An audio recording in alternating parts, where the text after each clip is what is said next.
It's time to work on the backing for our candy cane lane bench pillow.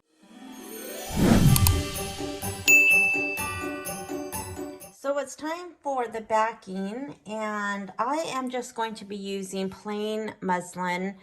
This is going to be just a wall hanging, and so I don't need, honestly, to just use any decorative fabric. So of course you could use any fabric. I haven't decided if I am going to put another layer of batting behind the quilt. I don't think that I am. I think I'm going to do this just like I did my pumpkins and potions. Since there's already batting, I will just make a backing, and then I will stitch in the ditch in all of the seams to put that backing on. And then something else that I made is I made a little label that just says, it's just Candy Cane Lane. I put my name and the year, and it's just a little kind of like a clip art that I made in my Silhouette Cameo software. And I was making some t-shirts for somebody, and so I needed to get some prints done, and I had a little bit of extra space. So I did one with my name, and I just did an extra one because I had the space, and of course it didn't cost anymore. And I may put this on a block on a future Christmas quilt. But anyways, and so this will just be pressed on. I don't know if I'll press it directly to the backing or if I will put this on maybe a small piece of decorative fabric and then sew that to the backing. But I do have that, so I'll show you what I decide on that. So it's time to get this backing and then the binding put on. So I cut my piece of muslin to length, and I cut it, there's a fold up here and the raw edges down here, and I just cut it, you know, a little bit wider, and it will be a little bit taller. And I was going to cut down this fold for a single layer of fabric, but if I look at the single layer of fabric, of course muslin is pretty thin, and you can see how it's kind of see-through. And so I would either probably want to add some batting, but I think I'm going to just leave this with the fold at the top, and I'm just going to do 2 layers of the muslin, and then I'll just stitch in the ditch. So I'm going to try that. That's something different than I've done before, but I'm going to give it a go. So I'll let you know how that works out. So I'm going to get this ironed and pinned together, and then I will start stitching in the ditch. I'll be using the monopoly thread in the bobbin and the top thread for my stitch in the ditch. I have my stitch in the ditch foot that has a little guide that I will run along the seams so I can keep that straight. And then I also have my stitch length set to 3. I'm going to start with the stitching between each of the blocks, and I'm going to start more towards the center and then work my way out and then do the other side. I also have my top thread on a thread stand to the right of my machine. So let's get started.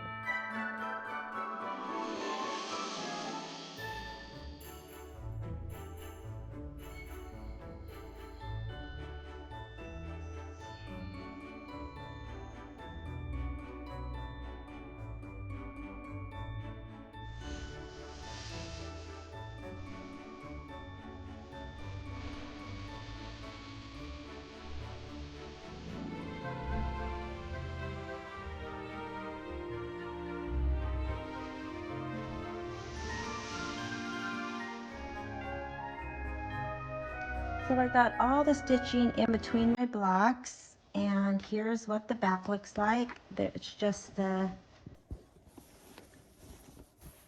rows of stitching down the centers, and it looks really good. So now I'm going to do the inside of the thinner border.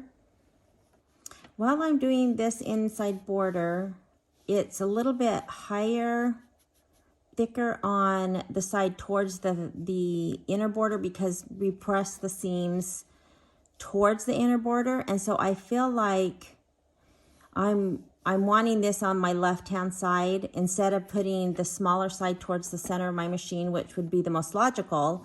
I have the bulk of it. I'm just going to have to fold. I just feel like that's going to be better for me while I stitch. And so we'll see how it goes.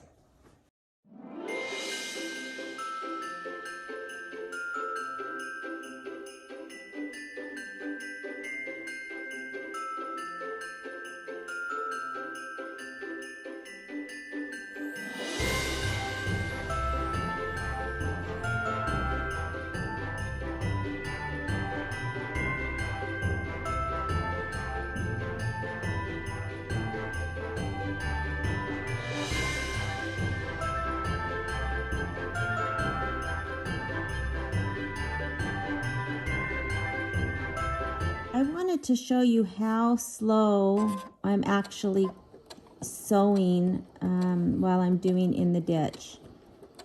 I'm going super slow. I can literally count how fast the needle goes and how many I'm doing instead of zooming through. I'm doing it this slow and trying to do, of course, my best to stay in that ditch, and it's definitely easier the slower you go. So it's fun to watch, you know, time-lapse videos, but in reality, this is as slow as I'm doing stitching in the ditch.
I wanted to mention one thing, how I started in the center, of course, the center of the quilt.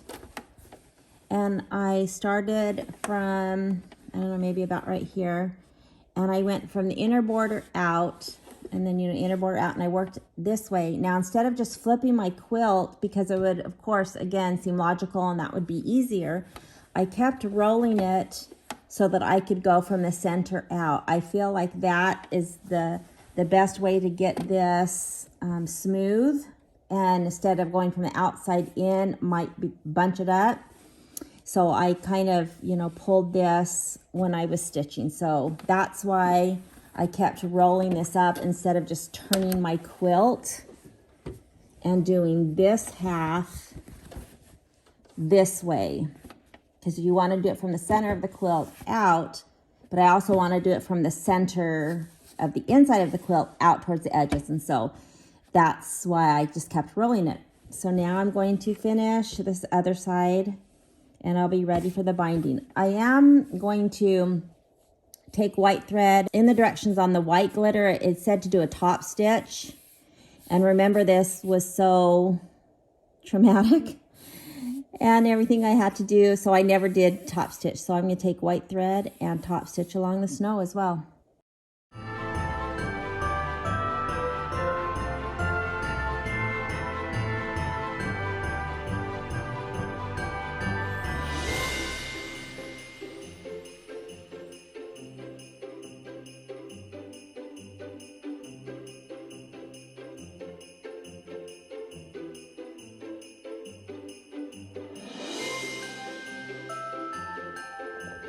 So I've also stitched around just the perimeter to attach the backing to the outside so it'll be easier to put my binding on. So I will go ahead and just trim off the excess muslin that I used for my backing, and then I'll be ready to finish the top stitch of the snowdrift and then do my binding.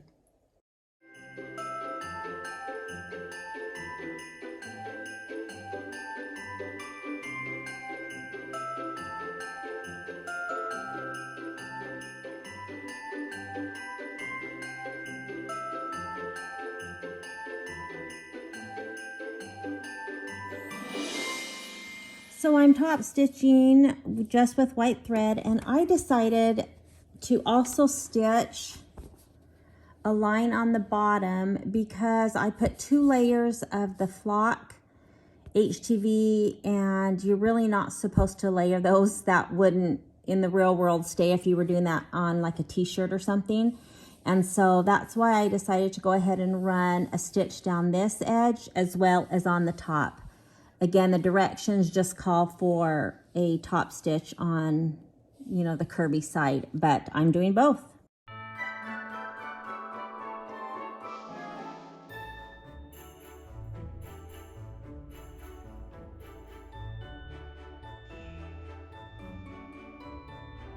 We're so close to finishing the candy cane lane bench pillow. In the last video, I'm going to add the binding and the label as well as the embellishments.